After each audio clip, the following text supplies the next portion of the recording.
एक बड़ा private hospital है। ऊपर की मंजिल के एक वीआईपी हॉल में एक बच्चा पैदा होता है। उसके स्वागत के लिए फूलों के गुलदस्ते हैं, बेहतरीन डॉक्टर्स की टीम है और बाहर खड़ी लंबी लग्जरी गाड़ियां हैं। उसका भविष्य पहले से ही सुरक्षित लिख दिया गया है। ठीक उसी अस्पताल की दीवार के बाहर फुटपाथ पर एक औरत एक बच्चे को जन्म दे रही है। उसके पास ओढ़ने को ठीक से चादर भी नहीं है और उसके बच्चे का पहला संघर्ष सांस लेने के लिए नहीं, बल्कि उस कड़ाके की ठंड से बचने के लिए है। और सवाल यह है, दोनों ने अभी दुनिया देखी भी नहीं है, पर एक के लिए जीवन उपहार है और दूसरे के लिए सजा। एक दूसरा एग्जाम्पल लेते हैं। एक तरफ एक आलीशान बंगला है जहां एक बच्चा अपने उन खिलौनों से बोर हो चुका है जिनकी कीमत हजारों में है। वह उन्हें गुस्से में कचरे के ढेर में फेंक देता है। दूसरी तरफ एक बच्चा जो कचरा बीनता है, उसे उसी ढेर में वह टूटा हुआ खिलौना मिलता है। उसके चेहरे पर वैसी चमक आती है जैसे उसे दुनिया का सबसे बड़ा खजाना मिल गया हो। अब यहाँ एक विरोधाभास है। जहाँ एक की बोरियत खत्म होती है, वहीं दूसरे का संघर्ष उसी फेंकी हुई चीज में खुशियां ढूंढ रहा है। अक्सर हम इंसान का मुकाबला इंसान से ही करते हैं, यह जीवन है। लेकिन जब हम एक बेबस इंसान की तुलना एक बेबस बेजुबान से करते हैं, तो कुदरत का वह द्वंद्व और भी साफ नजर आने लगता है। सड़क किनारे एक शेड के नीचे एक भिखारी सो रहा है, जो फटे हुए प्लास्टिक से खुद को बारिश से बचाने की कोशिश कर रहा है। वह अपनी किस्मत को कोस रहा है कि उसके पास घर क्यों नहीं है। ठीक उसी के बगल में एक आवारा कुत्ता भी भीग रहा है। उस कुत्ते के पास तो शिकायत करने के लिए शब्द भी नहीं है। वह बस अपने शरीर को झटकता है और पानी गिराकर फिर से दुबक कर सो जाता है। यह वो क्षण है सोचने के लिए कि इंसान के पास हाथ हैं, दिमाग है, फिर भी वह बेबसी में टूट जाता है। और जानवर के पास सिर्फ उसका शरीर है। कुदरत का क्या उद्देश्य है? यह जीवन क्या है? अस्तित्व के इस खेल में विडंबना यह नहीं कि एक अमीर है और एक गरीब। विडंबना यह है कि एक का संघर्ष वहां खत्म होता है जहां दूसरे की कल्पना शुरू होती है। एक के पास सब कुछ होकर भी वह खाली है और एक के पास कुछ नहीं होकर भी वह सिर्फ सांस लेने की जद्दोजहद में लगा है। हमने अभी तक यह बात बहुत गहराई से समझी है कि किसी भी व्यक्ति का माइंड लेवल जितना होता है, वह उसी लेवल के अनुसार इस संसार की नॉलेज गेन कर सकता है और उसे समझ सकता है। परंतु जब हम अपने आसपास इस संसार में देखते हैं, तो हमारे मन में एक बहुत बड़ा क्वेश्चन खड़ा हो जाता है। हम देखते हैं कि यहाँ बहुत सारे लोग हैं जिनकी नॉलेज और क्षमताएं एक दूसरे से बिल्कुल अलग हैं। कुछ लोगों के पास इतनी एक्स्ट्रा ऑर्डिनरी नॉलेज और मेमोरी होती है कि उन्हें देखकर बहुत आश्चर्य होता है। ऐसा प्रतीत होता है जैसे उनके अंदर कुछ एक्स्ट्रा पावर्स हैं, कुछ ऐसी डिवाइन पावर्स जो किसी बहुत ही हायर पावर ने विशेष रूप से केवल उन्हें ही दे रखी हैं। इन्हीं पावर्स के कारण वे संसार में इतना सारा मनी, पावर और फेम गेन कर चुके होते हैं। यह सब देखकर मन में स्वाभाविक रूप से विचार आता है कि क्या सच में ऐसा है? इन सब बातों को देखकर ऐसा लगता है जैसे संसार में हर व्यक्ति अपना जीवन एक समान लेवल से स्टार्ट नहीं करता है। ऐसा लगता है जैसे जीवन की इस दौड़ में कुछ लोग पहले से ही बहुत आगे खड़े हैं और कुछ बहुत पीछे। यदि हम इसे एक वीडियो गेम के एग्जाम्पल से समझें, तो ऐसा लगता है जैसे कुछ प्लेयर्स को गेम स्टार्ट होने से पहले ही बहुत सारे एक्स्ट्रा पॉइंट्स और स्पेशल पावर्स मिल गई हों, जबकि कुछ लोगों को बिल्कुल जीरो से अपना खेल स्टार्ट करना पड़ रहा हो। क्या सच में नेचर किसी के साथ ऐसा भेद करती है? क्या जन्म से ही लोगों का माइंड लेवल अलग अलग होता है? क्या सच में कुछ लोगों को जन्म से ही कोई डिवाइन गिफ्ट मिल गया होता है जो उन्हें साधारण लोगों से इतना अलग और महान बना देता है? आखिर ये कैसे संभव है कि एक व्यक्ति इतनी सरलता से एक्स्ट्रा ऑर्डिनरी सफलता प्राप्त कर लेता है और दूसरा व्यक्ति जीवन भर स्ट्रगल ही करता रह जाता है? यह एक ऐसा गहरा क्वेश्चन है जो हमें इस माइंड स्टेट और लाइफ के नियमों को एक बिल्कुल नए एंगल से देखने पर विवश कर देता है। यदि हम मैन नंबर 1, 2 और 3 की दृष्टि से देखें तो हमें सच में यही लगेगा, इस संसार में सभी लोग अलग अलग लेवल पर जन्म लेते हैं। हमें लोगों की क्षमताओं और जीवन में बहुत बड़ा अंतर दिखाई देगा। परंतु यदि हम इसे मैन नंबर 4 यानी एक चेतना जो विकसित हो रही है उस व्यक्ति की दृष्टि से देखें तो सत्य पूर्ण रूप से अलग दिखाई देता है। उसे यह स्पष्ट दिखाई देता है कि जन्म के समय हर सामान्य व्यक्ति एक ही लेवल पर होता है और सभी के भीतर विकास की पॉसिबिलिटीज एक समान होती हैं। कोई भी व्यक्ति जन्म से ही सामान्य लेवल से ऊपर नहीं होता। जिस प्रकार एक नया कंप्यूटर बिल्कुल खाली और एक ऑपरेटिंग सिस्टम के साथ आता है, उसी प्रकार हम सभी भी एक समान अवस्था से अपना जीवन आरंभ करते हैं।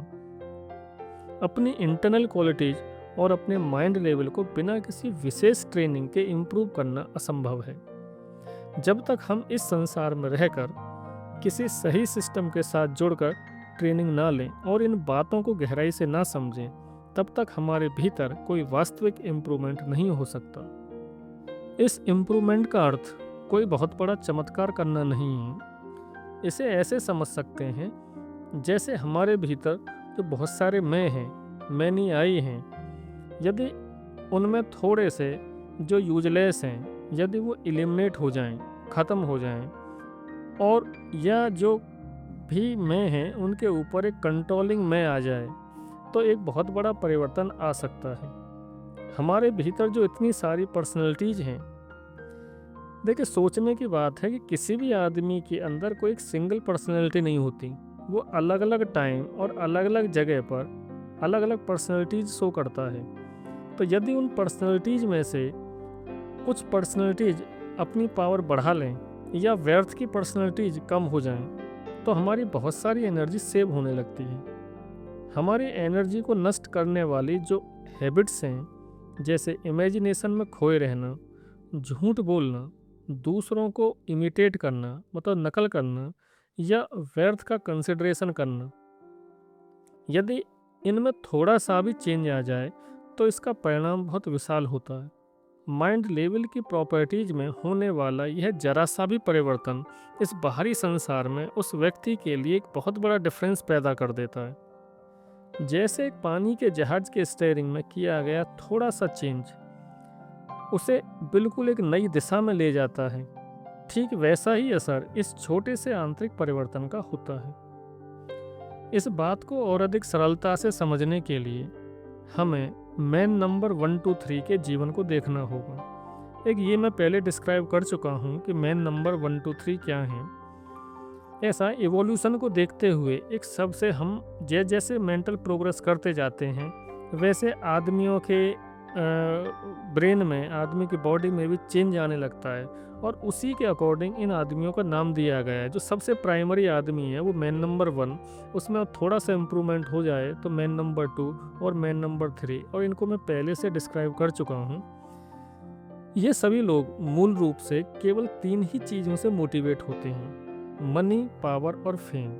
मतलब जो एक एवरेज आदमी है वो 3 चीज़ों से मोटिवेट होता है, पैसा, शक्ति और प्रसिद्धि। जीवन की शुरुआत यहीं से होती है। वे जब भी इन चीज़ों को देखते हैं तो मोटिवेट हो जाते हैं और यही उनके जीवन का एकमात्र लक्ष्य बन जाता है कि अधिक से अधिक मनी गेन करो, पावर गेन करो और फेमस हो जाओ। इस संसार द्वारा बनाए गए इन आकर्षणों को इन्फ्लुएंस ए कहा जाता है। परंतु कभी कभी ऐसा होता है कि कोई व्यक्ति ऐसे लोगों को देखता है या उनका लिटरेचर पढ़ता है जो इन चीज़ों के पीछे नहीं भागते। जब वह व्यक्ति यह पढ़ता और सुनता है कि इन बाहरी चीज़ों में कोई असली रस नहीं है, तो वह उन विचारों से इन्फ्लुएंस होने लगता है, मतलब इन नए विचारों से इन्फ्लुएंस होने लगता है जो मनी, पावर और फेम से अलग हैं। उच्चतर जीवन की ओर ले जाने वाले इस प्रभाव को इन्फ्लुएंस बी कहा जाता है। तो अभी तक ये 2 इन्फ्लुएंस हो गए। इन्फ्लुएंस ए कि किसी भी आदमी में यदि मनी, पावर और फेम का मोटिवेशन है, तो हम उसे कह रहे हैं इन्फ्लुएंस ए। और फिर इनके बाद कि जिस आदमी को लगता है कि इनसे भी आगे कोई चीज़ें हैं, जब कोई लिटरेचर पढ़ता है या कोई पुरानी मिथोलॉजी की बातें पढ़ता है या फिलॉसफी की बातें पढ़ता है, तो वो कुछ लगता है कुछ इससे भी और उच्चतर चीज़ें हैं। तो इस इन्फ्लुएंस को हम इन्फ्लुएंस बी कहते हैं। अब उस व्यक्ति के भीतर एक गहरा संघर्ष आरंभ हो जाता है। वह व्यक्ति जो अब तक केवल मनी, पावर और फेम के पीछे भागता था, अब वह इनसे हटकर कुछ और उच्चतर चीज़ों को भी चाहने लगता है। वह ऐसा लिटरेचर पढ़ता रहता है, फिलॉसफी और स्पिरिचुअल बातें सुनता रहता है, जिससे उसका ध्यान बाहरी संसार से हटकर हाई लेवल की ओर जाने लगता है। वह इन दोनों के बीच शिफ्ट होता रहता है। मतलब कभी उसका मन इन्फ्लुएंस एक ही ओर आता है, वो चाहता है कि पैसा, पावर और फेम हो जाए। लेकिन जब थोड़ा-सा वो इनसे थोड़ा परेशान होता है, तो फिर वो इन्फ्लुएंस बी की ओर, थोड़ा-सा माइंड रेस्ट की ओर, माइंड कंसंट्रेशन की ओर चलता रहता है। तो वह ऐसा लिटरेचर पढ़ता रहता है, फिलॉसफी और स्पिरिचुअल बातें सुनता रहता है, जिससे उसका ध्यान बाहरी संसार से हटकर हाई लेवल की ओर जाने लगता है। वह इन दोनों के बीच घूमता रहता है। कभी वह इन्फ्लुएंस ए की ओर भागता है, और जब वह मनी और पावर की दौड़ से अशांत और डिस्टर्ब्ड हो जाता है, तो अपने मन को रिलैक्स करने के लिए और शांत करने के लिए इन्फ्लुएंस बी की ओर लौट आता है। यह शिफ्टिंग चलती रहती है, लेकिन ज्ञान प्राप्त करते करते और ऐसे लिटरेचर को पढ़ते पढ़ते एक टाइम ऐसा आता है जब व्यक्ति केवल किताबों से संतुष्ट नहीं होता। वह उन लोगों से डायरेक्ट मिलना चाहता है जिन्होंने यह नॉलेज गेन कर ली है, और उन लोगों से मिलकर वह उस नॉलेज को गेन करना चाहता है जो सच में उस लेवल पर है, जिनकी वह बातें अब तक सुनता रहा है। जब वह व्यक्ति प्रत्यक्ष रूप से, डायरेक्ट रूप से किसी गाइड या स्कूल से जुड़ता है, तो वहाँ एक नया प्रभाव उत्पन्न होता है, और इसे हम इन्फ्लुएंस सी कहते हैं। यहीं से उस व्यक्ति के जीवन की वास्तविक यात्रा शुरू होती है, और यहीं से उसका असली एवोल्यूशन और डेवलपमेंट आरंभ होता है। यहाँ पर एक बहुत ही गहरा और महत्वपूर्ण क्वेश्चन खड़ा होता है। यदि हमारा माइंड लेवल अभी बहुत सामान्य है और पूर्ण रूप से डेवलप नहीं हुआ है, तो हम उन हायर नॉलेज को कैसे समझ सकते हैं? हमारे पास तो उसे समझने और इंटरप्रेट करने की क्षमता ही नहीं है। इसके साथ ही एक बहुत बड़ी उलझन सामने आती है। जो व्यक्ति हमारे सामने खड़ा है और हमें वह हायर नॉलेज दे रहा है, हम उस पर कैसे विश्वास कर लें? जब हमारे पास स्वयं उस सत्य की नॉलेज नहीं है, तो हम सामने वाले को कैसे जज कर सकते हैं कि वह हमें सही नॉलेज दे रहा है या नहीं? ऐसा तो नहीं वह हमें गुमराह कर रहा हो। इसे एक बहुत ही सिंपल एग्जाम्पल से समझने का प्रयास करते हैं। यदि पहली कक्षा के किसी छोटे बच्चे के सामने हायर मैथमेटिक्स की कोई बहुत कठिन पुस्तक रख दी जाए, तो वह उसे कैसे समझेगा? उसके लिए तो वे सारे प्रिंसिपल्स और फॉर्मूलाज केवल कुछ रेखाएं या चित्र ही होंगे। वह उन्हें इंटरप्रेट कर ही नहीं सकता। ठीक इसी प्रकार यदि किसी व्यक्ति ने अपने जीवन में कभी असली हीरा नहीं देखा है, तो वह एक सच्चे ज्वेलर्स की पहचान कैसे कर सकता है? वह कैसे जान सकता है कि ज्वेलर उसे असली हीरा दे रहा है या केवल चमकता हुआ कांच का टुकड़ा? जब हम अंधकार में खड़े होते हैं, तो हम ये कैसे निश्चित कर सकते हैं कि जो व्यक्ति हमारा हाथ पकड़कर हमें ले जा रहा है, वह हमें प्रकाश की ओर ले जाएगा या किसी और गहरे अंधकार की ओर? इस संसार में ऐसे ढेरों लोग हैं जो झूठी नॉलेज देकर लोगों को भ्रमित कर रहे हैं। तो ऐसे में एक साधारण माइंड लेवल वाला व्यक्ति उस वास्तविक इन्फ्लुएंसी को, उस सच्चे गाइड को कैसे पहचानेगा? वह कैसे यह तय करेगा कि उसे किसकी बात ग्रहण करनी है और किसकी नहीं? यह एक ऐसा क्वेश्चन है जो डेवलपमेंट के मार्ग पर चलने वाले हर व्यक्ति के सामने एक बहुत बड़ी रुकावट बनकर खड़ा हो जाता है, और उसे यह सोचने पर विवश कर देता है कि वह अपना अगला कदम कैसे उठाए। यह बात बिल्कुल सत्य है कि सामान्य रूप से एक लोअर माइंड वाला व्यक्ति कभी भी एक हायर माइंड वाले व्यक्ति को पूर्ण रूप से न तो समझ सकता है, न ही उसे जज कर सकता है। परंतु एक हायर माइंड वाला व्यक्ति लोअर माइंड वाले को हमेशा समझ सकता है, उसके व्यवहार को प्रिडिक्ट कर सकता है और उसे जज भी कर सकता है। लेकिन यहाँ प्रकृति का एक बहुत ही गहरा रहस्य छिपा है। संसार का कोई भी प्राणी, कभी भी एक ही लेवल पर स्थिर नहीं रहता। उसका माइंड हमेशा लोवेस्ट लेवल से हाईएस्ट लेवल के बीच ऑसिलेट करता रहता है, यानी एक पेंडुलम की तरह ऊपर नीचे होता रहता है। यद्यपि वह व्यक्ति अपना सबसे अधिक समय किसी एक निश्चित लेवल पर ही व्यतीत करता है, जिसे उसका मेन लेवल पॉइंट कहा जा सकता है, फिर भी उसका माइंड लगातार लोवेस्ट से हाईएस्ट स्टेट के बीच वाइब्रेट करता रहता है। इसी ऑसिलेशन के कारण संसार का हर प्राणी दूसरे प्राणी की असलियत को कुछ ना कुछ अनुभव अवश्य कर लेता है। वह भले ही अपनी मैकेनिकलनेस से बंधा हुआ है और अपने लेवल की बातें सुनने के लिए विवश है, परंतु उच्च अवस्था की एक झलक उसके भीतर भी आती जाती रहती है। इसे हम एक क्लास के बहुत ही सिंपल एग्जाम्पल से समझ सकते हैं। मान लीजिए कि एक छोटा बच्चा पहली बार क्लास में बैठा है। उसे संसार की और दुनियादारी की कोई नॉलेज नहीं है, लेकिन जब सामने खड़ा हुआ एक अनुभवी टीचर उसे पढ़ाना आरंभ करता है, तो वह छोटा बच्चा भी अपने मन में तुरंत उस टीचर को जज करने लगता है। वह बच्चा गहराई में यह महसूस कर लेता है कि यह टीचर वास्तव में सही पढ़ा रहा है या नहीं, उस टीचर के पास नॉलेज है या नहीं, और सबसे बड़ी बात कि उस टीचर के भीतर टीचिंग के इमोशंस हैं या नहीं। हर बच्चा यह अनुभव कर सकता है। अब यह एक अलग बात है कि बच्चा यदि इस टीचर की असलियत को समझ जाए तो उससे वो बच्चा फ़ायदा ले पाएगा या नहीं ले पाएगा, अपने भीतर वह उस ज्ञान को डेवलप कर पाएगा या नहीं कर पाएगा, ये एक अलग बात है। परंतु यह परम सत्य है कि संसार का हर प्राणी दूसरे को समझ सकता है और चेक कर सकता है, भले ही वह वापस अपने ही लेवल पर क्यों न लौट आता हो। यही संसार का अद्भुत नियम है।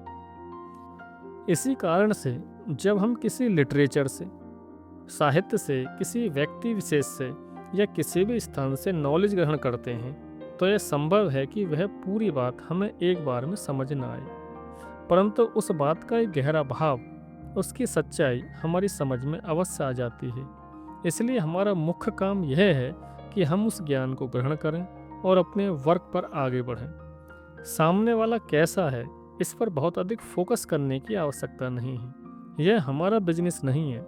हमारा एकमात्र उद्देश्य केवल आगे बढ़ना और नॉलेज गेन करना है। यदि हमें किसी ऐसे व्यक्ति से भी नॉलेज मिल रही है जिसका माइंड लेवल हमें कम प्रतीत होता है, तब भी हमें बिना रुके वह नॉलेज गेन करते रहना चाहिए।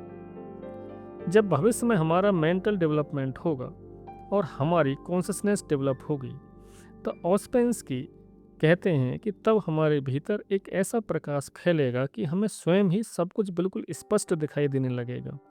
हमें अपने आप यह पता चल जाएगा कि हमारे साथ क्या क्या हुआ था, किसने हमें सही मार्ग दिखाया था, किसने हमें गुमराह किया था और किसने हमें वास्तविक नॉलेज देकर आगे बढ़ाया था। इसलिए किसी भी प्रकार की चिंता मत करो, बस निरंतर नॉलेज गेन करते रहो और अपने विकास के मार्ग पर आगे बढ़ते रहो। स्वयं को जानने का यही सबसे बड़ा सिद्धांत है।